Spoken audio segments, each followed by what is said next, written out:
Thursday, November 21st. I'm Lauren Barnes. And I'm Joe Moreno. A lot to get to over the course of the next 2 hours on this Thursday morning. So it'll be good to drive around downtown. We finally hit that point where we see all the festive... Bass Pros lit up. Yeah, we noticed that yesterday. Happened in the last week or so, we think. Just getting real festive all over the place. So very nice to see. Yep. And this morning, we check in with meteorologist Elisa Raffa, who, people are going to look at your 7-day now and start looking at that next Thursday at Thanksgiving. For Thanksgiving, and I also have some graphics, probably won't use them today, but I'll use them closer to Thanksgiving on when to put up the Christmas lights. If you haven't done that yet, you don't want it to be too windy or too wet to get on the roof. So we'll talk about that coming up soon. And I noticed it a little wet as I left my house today, but not actively raining. I heard the rain at about midnight, and I was like, oh, what time is it? And we've got that batch of showers on its way out, but some more showers possible through the day today. So we're starting out pretty warm. We've got these temperatures in the upper 50s. That's usually our average daytime high, 57 degrees in Springfield right now with clouds and really breezy south winds at 20 miles per hour. So there's that overnight batch if you heard it too. And then we've got the front up to the north and west. So batch one of some of these showers exiting West Plains, Alton, Salem, Ash Flat, areas to the south and east. Up to the north and west, we've got a couple of showers, some locally heavy downpours near Butler and Clinton. Right now we have a lull in Springfield, but again, more showers are possible. Temperatures way warmer than yesterday by 10 to 20 degrees.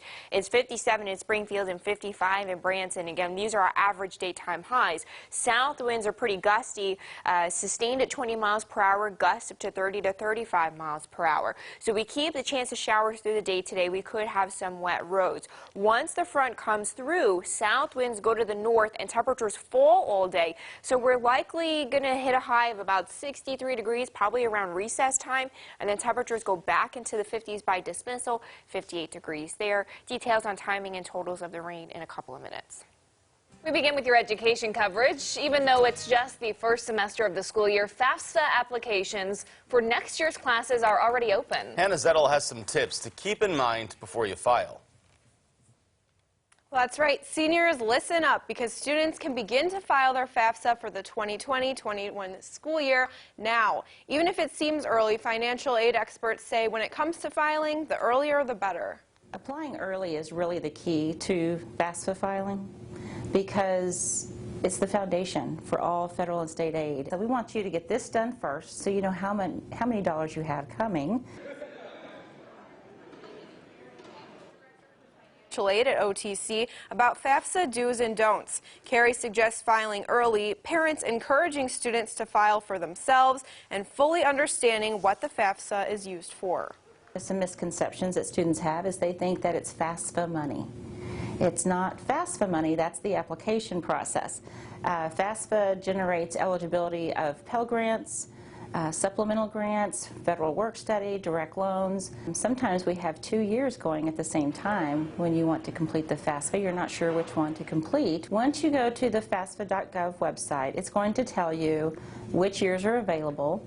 There's certain tax years that go along with those, so be sure to look at the information on the website to make sure you're aligning that proper tax year with that FAFSA. And if you need assistance filing, OTC is hosting a FAFSA Frenzy tonight. Financial aid experts will be on site providing assistance. All you need to bring are your 2018 tax forms and your federal W-2 forms. That's happening tonight from 5 to 7 at the Information Commons West building of the Springfield campus. Missouri College students can even enter a drawing for $500 towards textbooks. Following up now on an important story today, nearly 90% of rape kits in the state inventoried by the Missouri Attorney General were untested. We followed this backlog of rape kits for about a year now. And this morning, we take an in-depth look at the staggering numbers. It's now been 2 years since Attorney General Eric Schmidt began the preliminary inventory of those untested rape kits. We have the results of that statewide assessment, as rape kits are sexual assault forensic evidence exams that collect possible DNA left behind from an offender. These kits are stored by hospitals, law enforcement, and advocacy organizations. 90% of untested kits in Missouri include both reported and unreported kits. Reported kits means the victim has started the criminal justice process by filing a police report. Unreported means literally the opposite. Of the 312 kits inventoried in Greene County, 90% of them were reported, but were not tested. Attorney General Schmidt says, quote, "It's important to remember these kits are not just numbers. They are not footnotes to the reporting of a crime. They represent real human beings who have suffered, confronted their fears, reported the assault kit, and submitted a kit." Schmidt says the next steps entail creating an electronic tracking system and testing kits. Around the Ozarks for you, the Missouri Department of Conservation is asking for your help to figure out who shot an elk earlier this week because park rangers found a dead female elk Monday morning in Carter County. It's the 6th elk killed by poachers over the past several years. Division Chief Randy Doman says, quote, "The restoration of elk in Missouri brings significant economic benefits to these communities. The senseless waste of the people's resources should not be tolerated." If you have any information on what possibly could have happened, you're asked to call the Conservation Department. Staff at Mercy Hospital will soon have access to new education options for free. The news leader reports the healthcare system has partnered with Purdue University Global to offer more than 100 online degree options. It allows workers at Mercy to work on degrees without leaving their jobs. Some can even fast-track education based on prior college credits and previous work experience. New degree options include health sciences and degrees in business, information technology, and more. A local charity's window display contest is trying to bring that Christmas spirit back downtown in Springfield. It's being organized by Team ANA 417. That's a charity for benign brain tumor patients and their families. 20 businesses downtown have already donated to take part in the contest. The storefronts will complement the mayor's tree lighting ceremony and the Festival of Lights kickoff, both later this month. You can decide the winner of that contest as well, which will be announced at the annual Springfield Christmas Parade. Patty Smolsky is a board member for the charity and says it's nice to see a refreshing charitable cause downtown. Charity event is different. I don't think anyone has done this in a very long time downtown, so it's really nice to have a fresh new idea to raise money and raise awareness to a good cause. All the pictures from downtown that you need to see and a link to vote are online when you find this story on ozarksfirst.com. And of course, that Christmas parade will be airing here on Color 10 throughout December leading up to Christmas. We'll be there at the parade. Of course. Everyone here at Color 10. Still ahead for you on Daybreak, Google is the latest to restrict political ads. And Twitter is testing out an easier way to schedule tweets for just some users, though. We'll have that in your Money Watch. From Color 10 Ozarks First, Lauren Barnes, Joe Morano, and weather with meteorologist Elisa Raffa. This is Color 10 News Daybreak.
Now weather with meteorologist Elisa Rafa.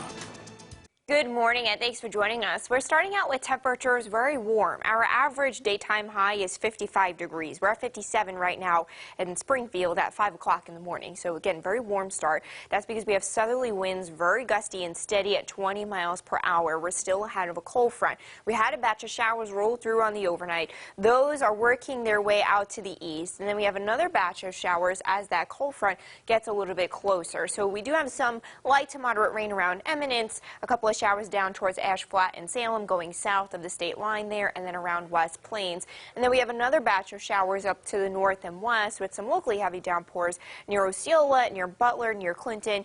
And again, we'll keep some of these showers around through the day today because that cold front is going to very slowly work its way through the area and then stop and stall to the south. So here's a look at the bigger picture. The front is still up to the north and west. We're pulling in some of that rain ahead of the front, and then we're looking at that cold front rolling through today, so we keep the clouds and we keep a chance of showers. Look at these temperature differences. The very warm air mass out ahead of the front. Temperatures near 60 degrees this morning, but we've got much cooler 40s on the backside, just up to our north and west near Kansas City and getting into Kansas and Nebraska there. So we're looking at breezy north winds as we head through the day today, right? So we have southerly winds now. We kick these winds out of the north, and those will bring in those cooler temperatures through the day today. So highs occur early and temperatures fall as that cooler air mass rolls in, and that will keep us chilly through tonight and into tomorrow. So hour by hour, we're looking at clouds and a couple of showers as the front rolls through. Look at this time stamp at 12 noon. That's probably when we're going to hit our high of about 63 degrees in Springfield. Then through the rest of the day, temperatures fall back through the 50s, so we'll be cooler by dismissal in the 50s with a couple of these showers around. Then the front stalls to the south, which opens up this doorway for another round of rain overnight tonight, especially south and east of the interstate. We could have some locally heavy rain there, and then we'll have that batch exit by tomorrow morning, but then the big core of the storm still has to come through, so more clouds and showers as we head through Friday.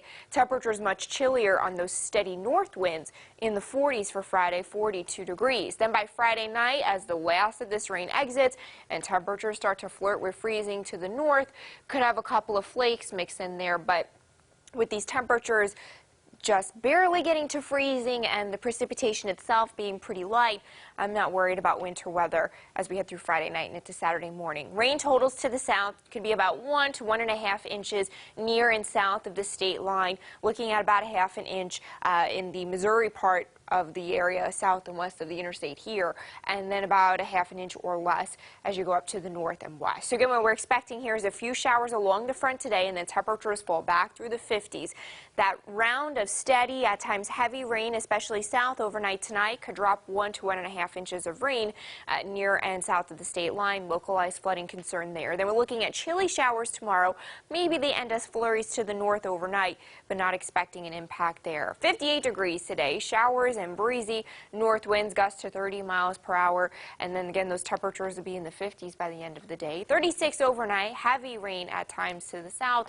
42 tomorrow. We'll have some chilly showers on north and east winds. Sunshine on Saturday, but still chilly. Seasonal and nice on Sunday.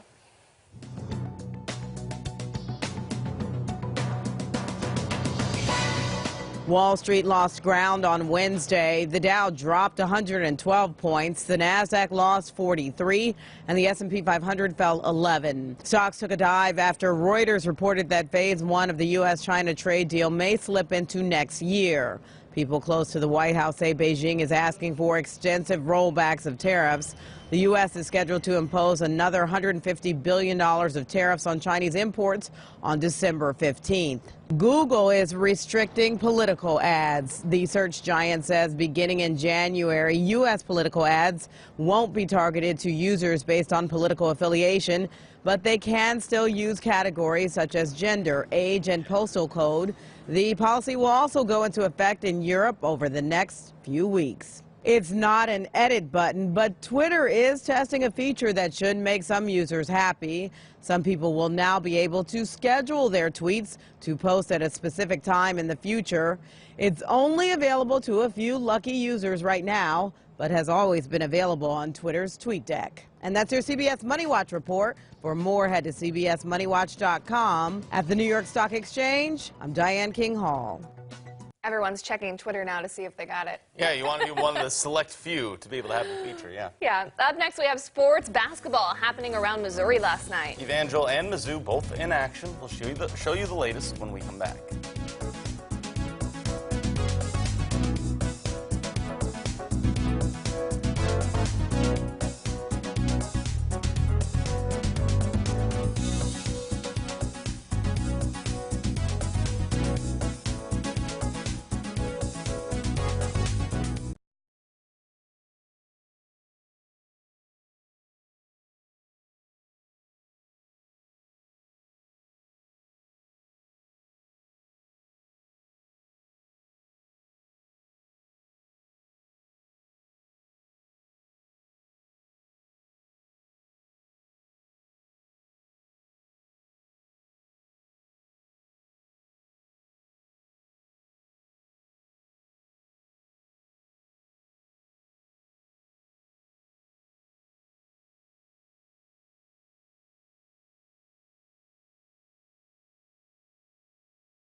Good morning, everyone. After a 2-3 start to the season, Evangel men's basketball finally returned home to Springfield Wednesday for the Crusaders' home opener. Evangel facing Graceland in a series the Crusaders lead 54-14 all time, but the Yellow Jackets have won the last 4. So Evangel trying to get its first win over Graceland since January 2017 in this one, and they did it from range. Early first, Cade Kaufman here, draining the triple to tie the game at 5.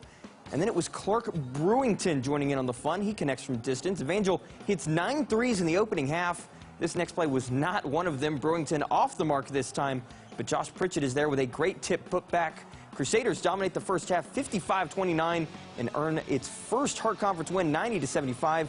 Evangel women also winning Wednesday over Graceland. Mizzou men's basketball was also in action. The 3-1 Tigers hosting 4-0 Morehead State. And like a lot of basketball, this one was all runs. After a 3-3 start, Mizzou netted 11 straight. Mark Smith with the physical basket for a 14-3 lead. But then Morehead goes on a 12-3 run. Diamond Henson knocking down the triple for the first Eagle lead, 20-19. But Mizzou closes the first half on a 9-0 run. Kobe Brown with the steal and the finish right before the buzzer as the Tigers go to 4-1 with a 70-52 win over Morehead State.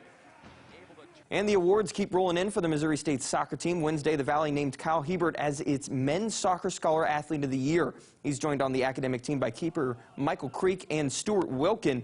The Bears will face Denver in the first round of the NCAA tournament on Thursday. That is today. The Pioneers are 6-11-3, but Denver won its postseason tournament, so it'll come into Springfield on a bit of a roll. Bears coach John Leamy says his team will learn from Sunday's loss to Loyola to prep for Denver. I've really felt strongly that way, that the Valley had two good teams that were ready to go in. But yeah, we're going to see some stuff. We're going to still break down. The coaches have been working on some prep. We'll break down some film with our last game, and then we'll start jumping on Denver. That match, like I said, set for 7 p.m. tonight at Allison South Stadium. I'm Matt Vereen with your Thursday Morning Sports. We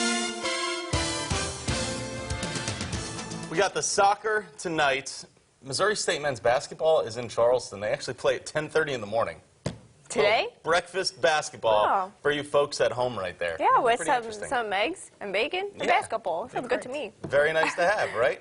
Exactly. And, boy, I tell you, it is incredibly warm waking up right now. Yeah, these are our average daytime highs pretty much. The bad part about this is we'll peak a little bit today with temperatures and then fall back down. This cold front's on the way, right? Right. It's going to come through, so we'll start to see winds come out of the north. So we've got some wet roads in Branson this morning after some overnight rain.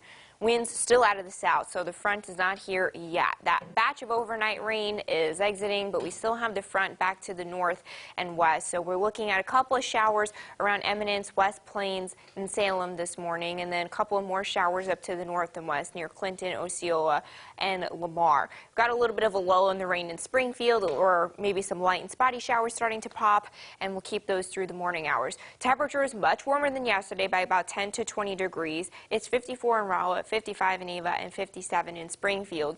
Winds are steady out of the south, sustained at 20 miles per hour. Some gust nearing 30, almost 35 miles per hour in Joplin. So as you head out the door today, those winds start to go to the north by about noontime-ish in Springfield, and that will send temperatures the other way. We're in the 50s by dismissal, falling temperatures with clouds and showers. So here's that futurecast. You can see we hit that high of about 63 around noon. Showers follow the front to the south. Temperatures fall back into the 50s. Then as the front stools, that opens up this path for a steady heavy rain overnight tonight to the south especially. That exits by tomorrow morning. A couple of more showers possible tomorrow afternoon, and temperatures much chillier in the 40s. Then late Friday night into Saturday, the last of the rain exits and temperatures start to flirt with freezing up to the north. So maybe a few flakes there, but I'm not expecting any wintry impacts. Rain totals could approach an inch or more near and south of the state line, looking at about a half an inch or less as you get towards Springfield and areas to the north and west. Again, with that windy, breezy, and wet day today, don't bother raking the leaves. Same thing tomorrow. Winds will be pretty steady. Couple of showers likely. Saturdays when we dry out with sunshine, the winds will get light and the grounds will be dry. So that's a better day to do any yard work you have to do. Up next, President Trump is declaring victory after the most recent impeachment testimony. Yet Democrats say yesterday's hearing shows he's guilty. We'll head over to Capitol Hill up next.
Welcome back, everyone. 5:26 this morning. Two more officials will be on Capitol Hill to testify in the impeachment hearings into President Trump later today. It'll be the 7th and possibly final public hearing for the House Intelligence Committee. Yesterday, lawmakers heard the president's hand-picked ambassador to the European Union suggesting there was a quid pro quo. CBS's Skylar Henry has more in Washington. Everyone was in the loop. Gordon Sondland's lengthy testimony on Wednesday was perhaps the most damning to date. Was there a quid pro quo? The answer is yes. The ambassador to the European Union says he learned through Rudy Giuliani that President Trump expected Ukraine to publicly announce investigations into the Bidens and the 2016 election.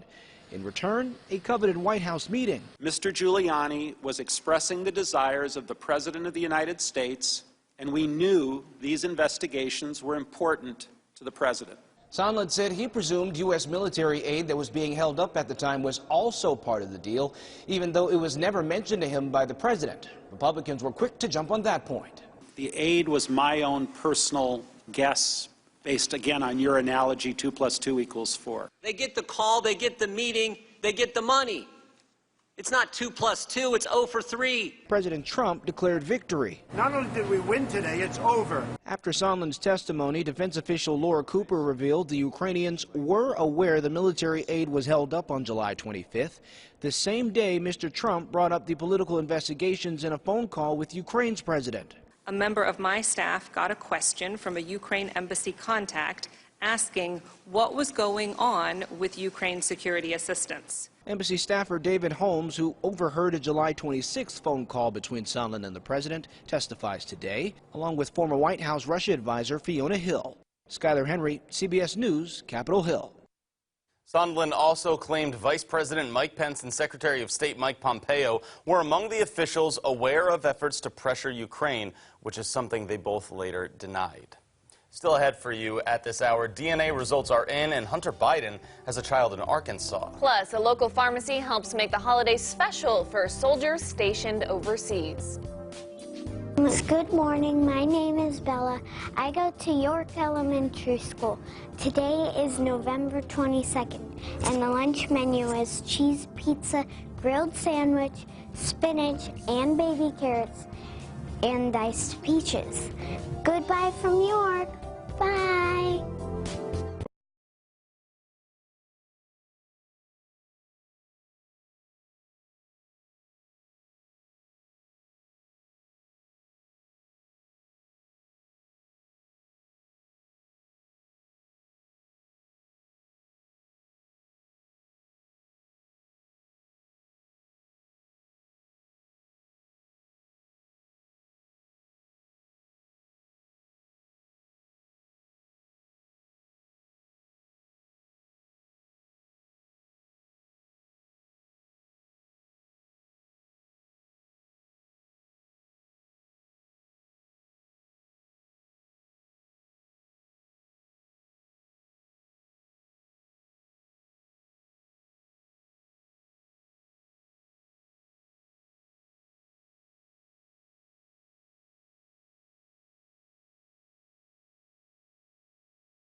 Welcome back. It's Thursday, November 21st, 1 week until Thanksgiving. I'm Lauren Barnes. I'm Joe Moreno. I'm sure a lot of people have the countdown going, and a lot of planners have those recipes going. You know, we got to get the grocery stores. You're so right. I was texting my family trying to figure out what they wanted me to bring for Thanksgiving dinner, and I'm like, oh, I have some time. Wait, I have a week. Yeah. I have a week. That's really not that much, so got to get on it. It'll go quick, right? So we told Elisa Rappa this as well. People look at the Thanksgiving forecast. Forgot to mention, they'll also start to look at that travel day forecast, right? Yeah, it looks like, looking at the end of the 7-day, it looks like we could have a storm around Tuesday, Wednesday-ish that could bring some showers and maybe some wind, but a lot of question marks with that right now. Yeah, still a long way out before that. Right. Yeah. Meanwhile, we're still well above average right now, huh? Very warm. It is a warm start out there this morning. Temperatures probably stay here through the day today.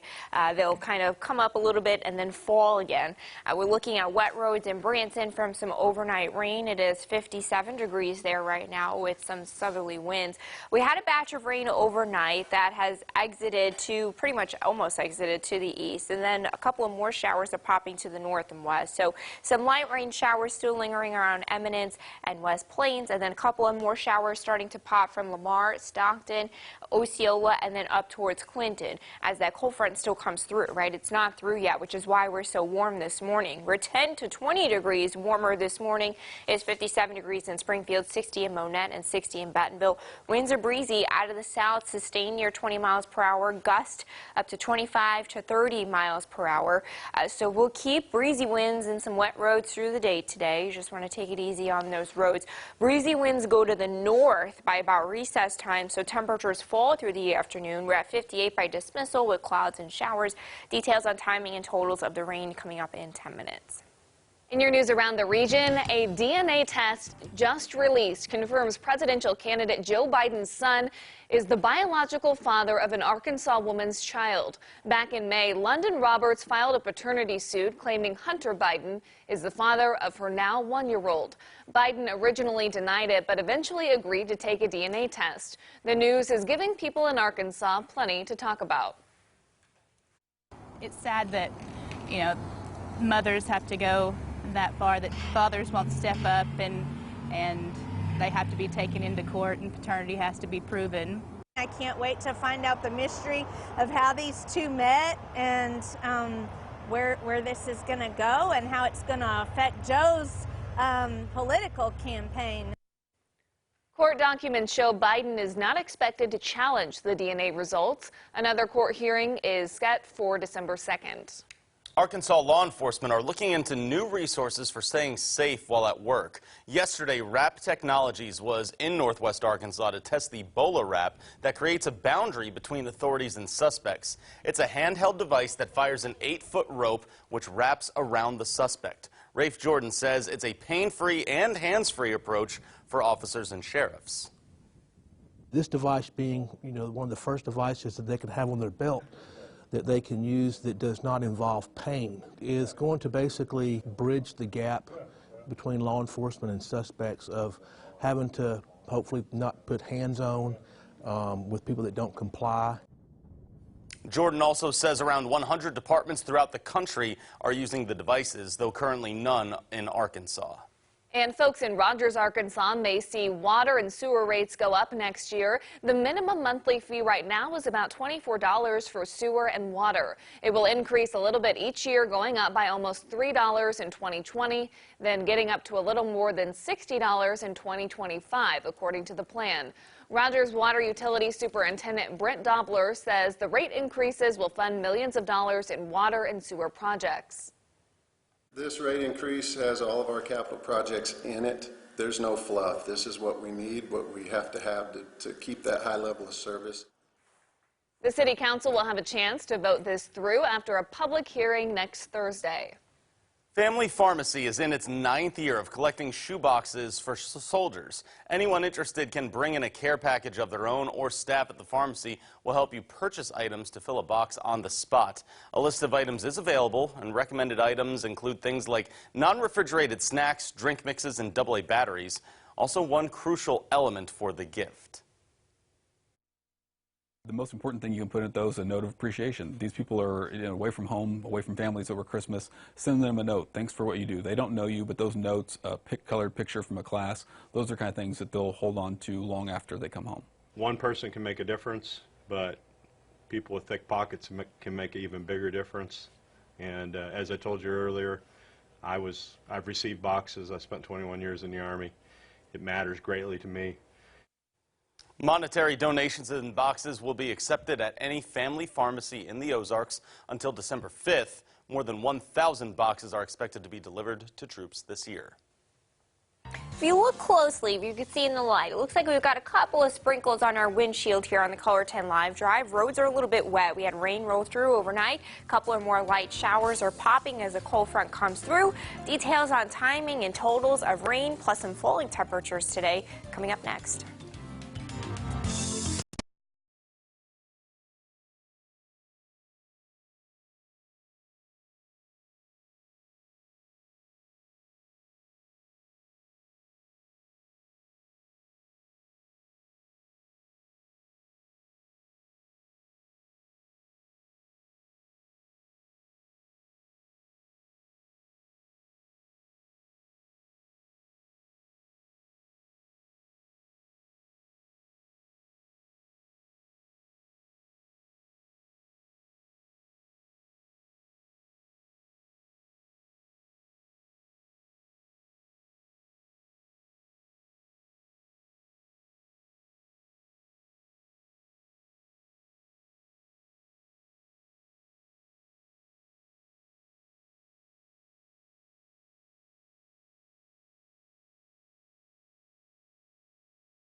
And now, forecast first on Color 10 News Ozarks First.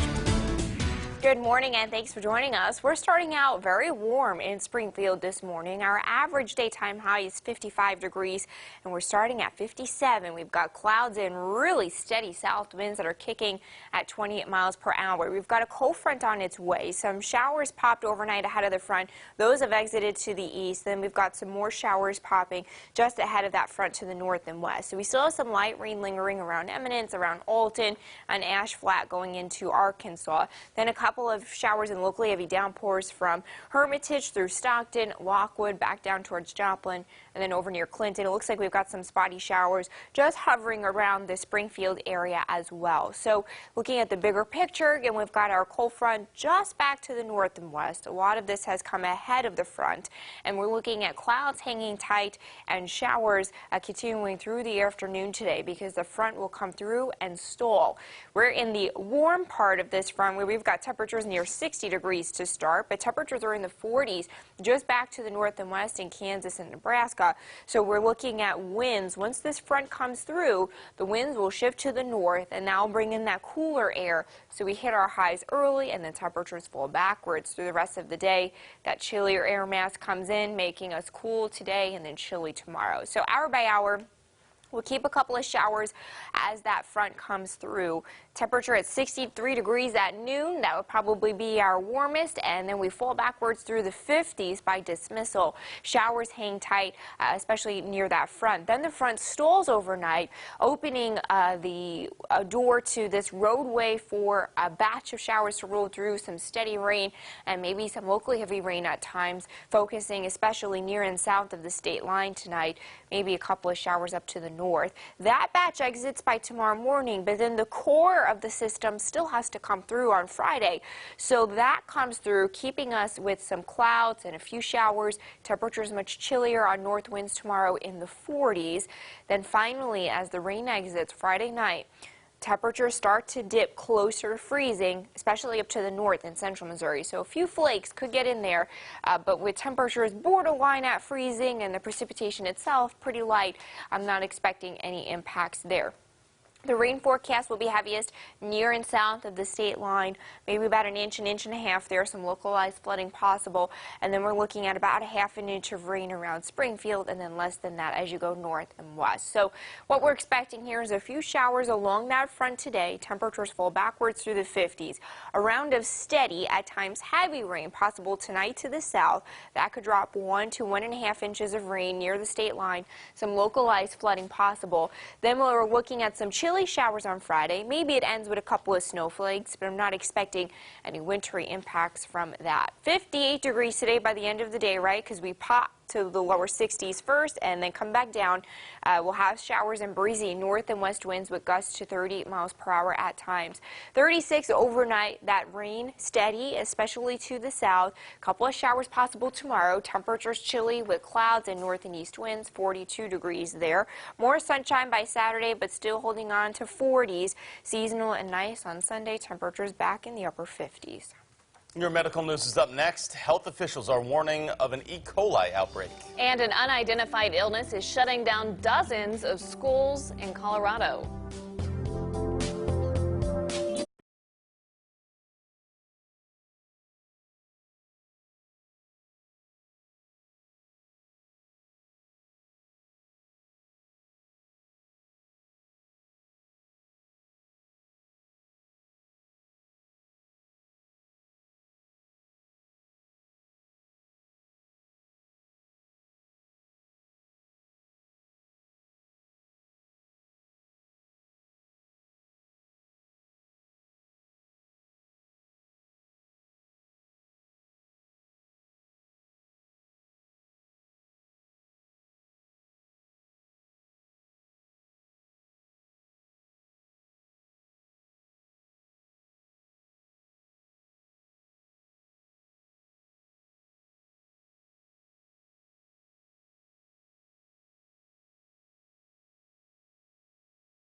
In your news around America, it's been more than 3 months since 9 people were killed when Connor Betts began shooting a gun in Dayton, Ohio.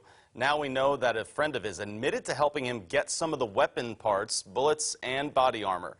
Ethan Colley isn't facing charges for all of that, though. Instead, he was charged with lying on a firearms form and illegally possessing a weapon. He pleaded guilty in court to that yesterday. Investigators say Colley wrote on the form that he didn't use drugs and wasn't addicted to them, but it turns out he regularly uses marijuana and mushrooms.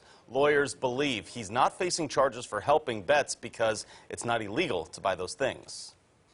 What I mean by that is that you will see those offenses, but they're typically associated with much more serious offenses. The reason there are no charges like the ones Mr. Colley pled guilty to today relating to those 3 items is because there is no form, like there is when purchasing a firearm for body armor, upper receivers, or magazines. Colley will be in home detention with his parents until he's sentenced in February. We have some medical news as well. The CDC says at least 17 people have been infected by E. coli in 8 states. 7 have been hospitalized because of the infection. 2 of the hospitalized patients developed a type of kidney failure associated with E. coli. No deaths have been reported.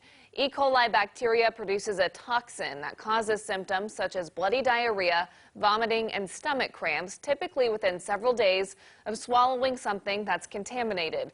The CDC is investigating products that may be connected to the outbreak. West Virginia's Attorney General Patrick Morrisey has filed lawsuits against 2 opioid manufacturers this week, claiming they contributed to the opioid crisis in the state by deceiving prescribers and misrepresenting the risks and benefits of the painkillers. He says EndoHealth Solutions Incorporated and Mallinckrodt LLC violated the state's Consumer Credit and Protection Act and caused a public nuisance. Morrisey has also filed lawsuits against opioid manufacturers Purdue Pharma, Johnson & Johnson, and Teva Pharmaceuticals.